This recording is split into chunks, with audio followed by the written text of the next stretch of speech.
Breaking news tonight from the Winter Olympics. Russia's star figure skater has tested positive for a banned drug after her team won the team gold medal.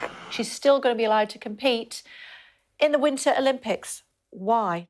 Preventing the athlete to compete at the Olympic Games would cause her irreparable harm in these circumstances. It was incredibly difficult to watch as this error-strewn performance on the ice on the biggest stage of all. You can't help but think you are watching the results of the abuse of a child. Guilt by association is often unfair, but it's called for here. Justice has to be done properly, and it takes time, but it will go as speedily as it possibly can do. There is a gloriously thrillless place in this world known as Switzerland. It is home to the world's most invincible banks, the stealthiest old money, an alpine resort so exclusive that your Loro Piana-clad ass can ski to your heart's content without fussing over jealous peasants. Well, I lost half a day of skiing. Today, over 20 international sports organizing bodies are located in Switzerland because its culture of lawful neutrality has been proven through a storied tradition of adjudicating matters of evil with great civility and restraint. So when the Court of Arbitration for Sports in Lausanne handed down a verdict that banned Russian figure skater Kamila Valieva for 4 years, effectively ending the teenager's career, even some American journalists were surprised.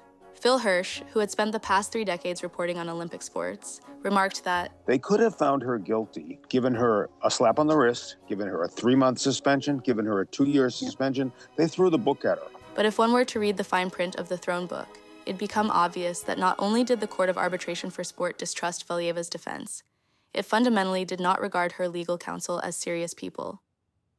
Referring to Valieva's account of the likely contamination scenario as the grandfather explanation, the verdict reads like the brutal review of a movie that flopped due to plot holes and character inconsistencies. Instead of being buried in mountains of forensic lab reports, documentation, and paperwork, the arbitrators were instead told the likely scenario of contamination. And it goes something like this. Mr. Gennady Solovyov, the father of Kamila Valieva's mother's ex-boyfriend, has been an honorary grandfather to Russia's most promising figure skater since her childhood. Due to persistent heart problems, he ingests TMZ, a performance-enhancing heart medication, by crushing it on a chopping board in his kitchen, where he also prepares food for his beloved granddaughter. Grandpa also suffers from nearsightedness, which explains why he failed to notice the leftover pills all over his cutting board when he was preparing a strawberry dessert that Kamila took from Moscow to St. Petersburg to enjoy throughout the Russian National Championship, where she scored nearly 20 points above the second-place finisher, less than a single point below the male champion, and broke the world records. But it had nothing to do with the negligible amount of performance-enhancing heart medication in her system. Capiche?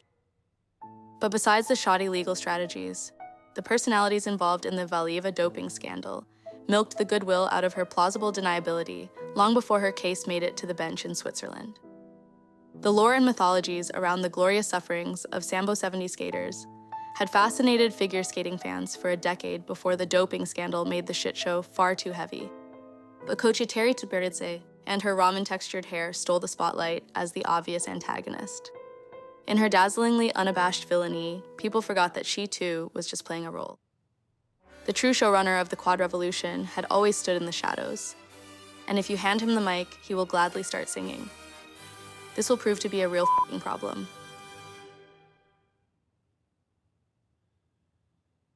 KINS is dedicated to producing video essays and podcasts that investigate stories of cosmic buffoonery and man-made horrors, both hot off the press and cold from the underbelly of the internet. Support our channel by subscribing and sharing your thoughts below.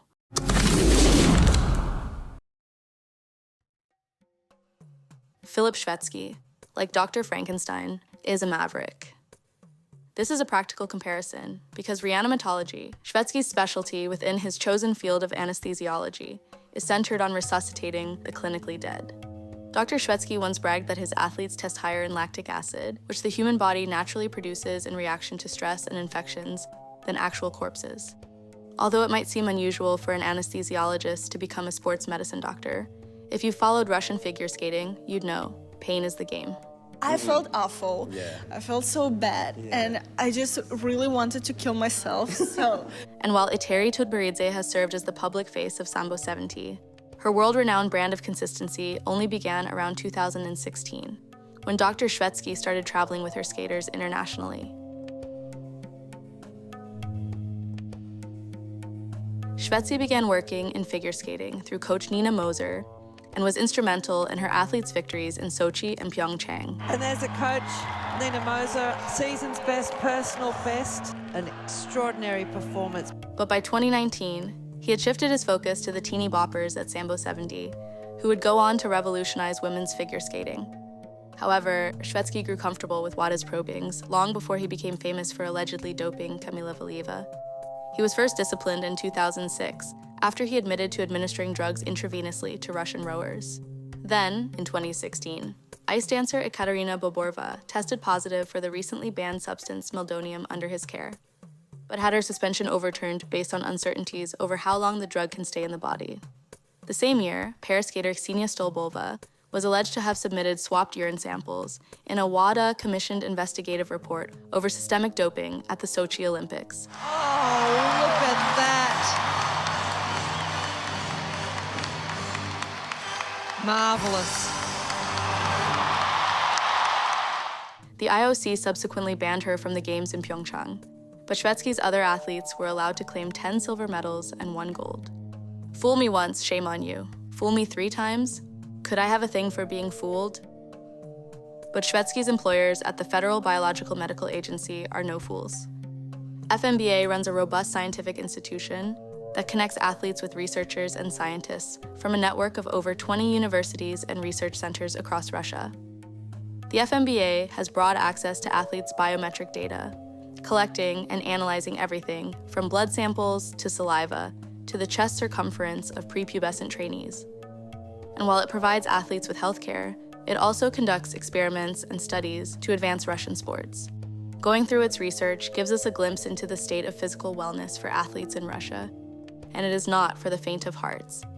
Literally, cardiovascular health is amongst the most pressing concerns for Russian athletes. Alexei Cherepanov has died during a game in the Russian Continental League today. The Omsk forward collapsed at the bench. Medical personnel tried to revive him after his heart had stopped, but were unsuccessful in their attempts. Sergei Grinkov won Olympic gold medals for the Soviet Union and later Russia, dropped dead at the age of 28. But it happened, wasn't he? Too young. We know that heart disease is the leading cause of death for both men and women, but doesn't it strike in later years? To prevent further fatalities, the FMBA autopsied 9 youths who passed from sudden cardiac arrest so they could diagnose the pathologies that contribute to a high risk of athlete mortality. Doping can be extremely taxing on the heart, but FMBA knows this already. It identified high blood pressure caused by the intake of performance-enhancing drugs as an urgent concern requiring special attention that was received through years of funding for studies across multiple research centers. In one of such studies published 4 years before the Valieva scandal, TMZ is listed amongst the most popularly prescribed substances included in the prohibited list, and noted as effective in protecting the heart from training overloads, a categorical refutation of Shvetsky's claim that there was no reason for Valieva to take TMZ, and that it couldn't have improved her performance whatsoever.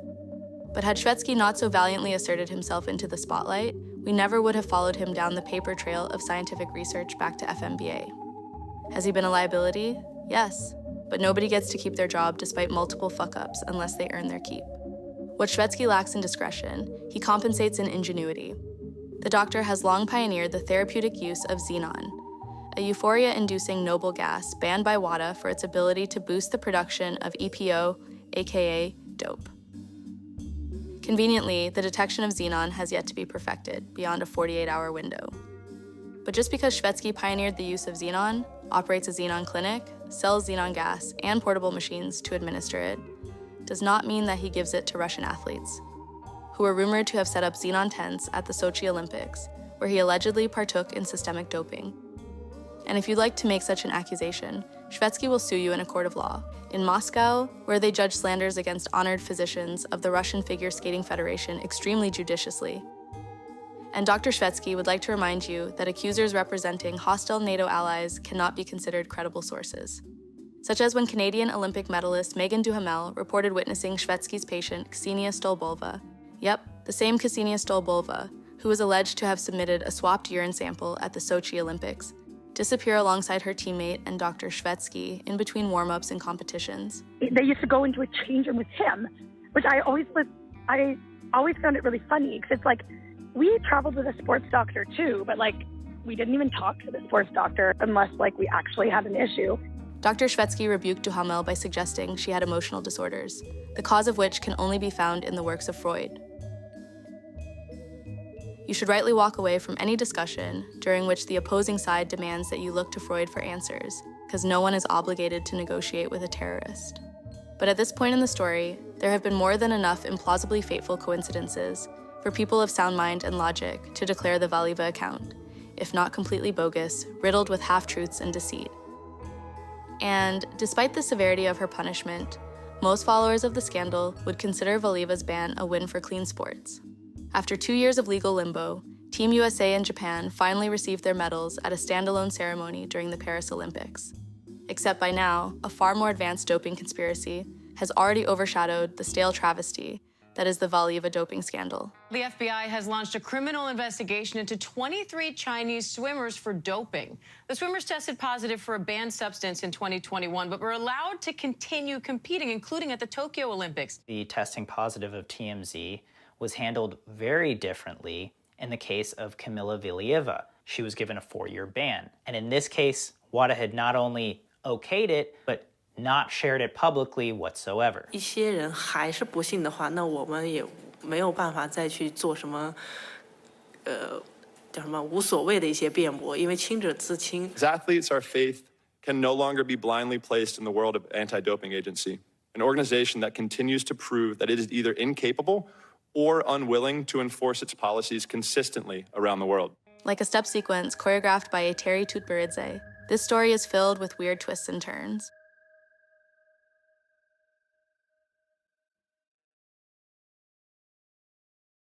Unlike a coconut that just fell out of a tree, we exist in the context of everything that came before us. Revelations from the past have the power to shift fates, disturb orders, and overturn public perceptions. But the truth is rarely revealed in a singular event, and, more often, through a confusing process that sees information declassified piecemeal, leaked in hushed silence, and exposed gradually. The most important rule for keeping a good conspiracy under wraps is to never involve publicly visible personalities, unless you mean for your scheme to be informationally flayed by journalists and Redditors. Eteri and Shvetsky couldn't help but put on a show, and to Valieva's misfortunes, they flopped epically. Next, the Chinese will show them how it's done. 3 months before the Paris Olympics were set to begin, a new systemic doping scandal rocked the clean sport movement once more. And it is an adaptation of an old tale once dubbed the grandfather explanation. Except this time it's tighter, better mystery, ensemble cast, and bigger budget. It goes like this. 23 elite swimmers representing China travel to the city of Shijiazhuang for a national swim meet, where they all test positive for trace amounts of the same performance-enhancing heart medication that got Kamila Valieva banned for 4 years. Instead of disclosing the positive results and provisionally suspending the swimmers per international standards, the Chinese anti-doping agency immediately suspected contamination and contacted their national security agency to help investigate. 6 months later, lab results confirmed the presence of TMZ in the kitchen of the hotel where the 23 athletes were staying, clearing them just in time for the Tokyo Olympics, where the Chinese swimming team won 6 medals and set 1 world record. And the whole incident wasn't known to the public until 3 years later, just as the New York Times was set to drop an expose corroborated by whistleblowers who said the whole thing was a fairy tale. But they were all wrong. The number of positive tests is not indicative of systemic doping, but a sign of mass contamination. Just because WADA never conducted an on-the-ground investigation does not mean that they weren't busy working with Chinese authorities and totally independent scientists. COVID was super hard, they were trying their very best, and they'd do nothing differently if given a second chance. And if you aren't okay with that, you're welcome to raise $50 million and set up your own global anti-doping regulatory body. Until you go do that, WADA is the authority on doping, and they say China's clean, so China's clean. We good? Okay, fine. This doesn't sound that much more sophisticated than the grandfather explanation, but perhaps the subtleties are lost in the details, which become obvious once you start asking follow-up questions. Questions like, Valieva also only had trace amounts of the medication in her system, so why was that not a factor of consideration in her case? It actually was a factor of consideration, alongside the fact that Valieva's explanation was pharmacokinetically inconsistent with her lab results.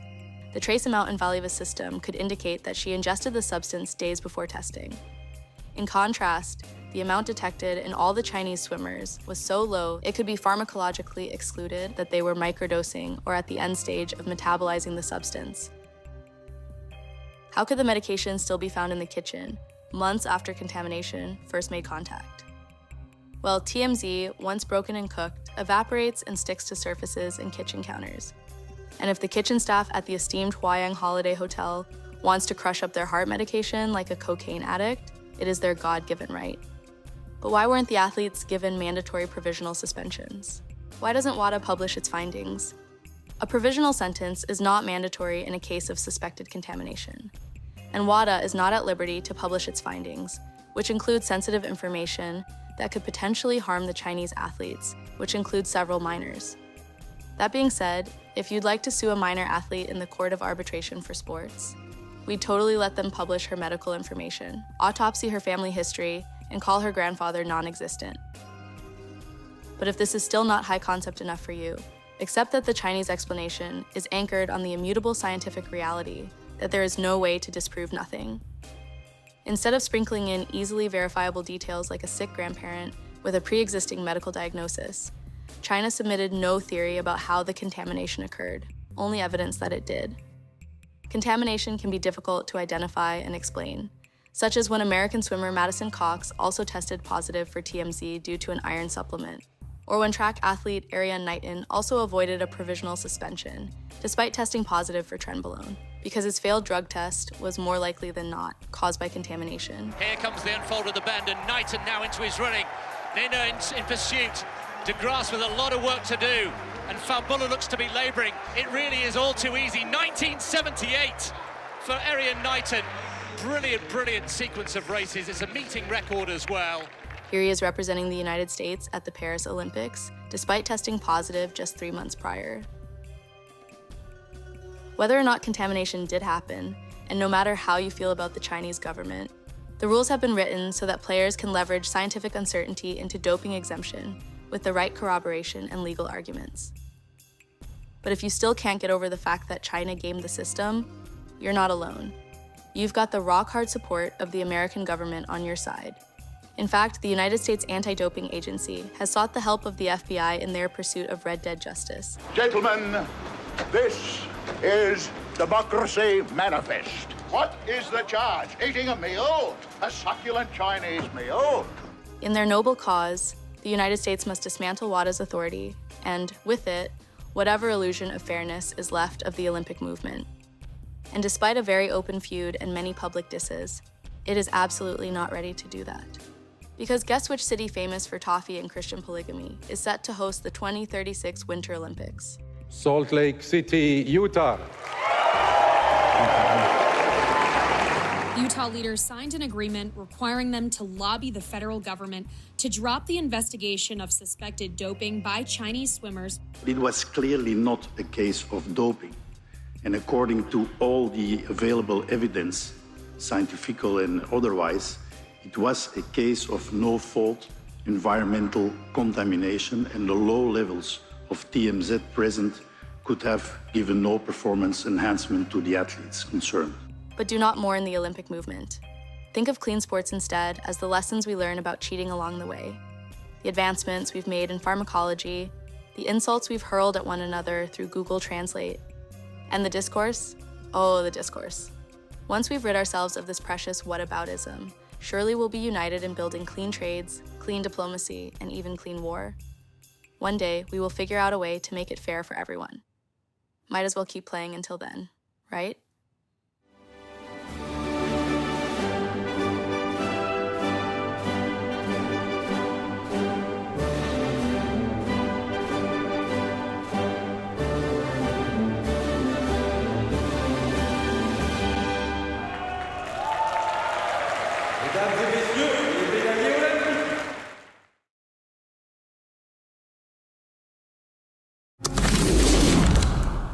This series was brought to you by Diet Coke and credit card debt, so support us by subscribing on YouTube and Patreon.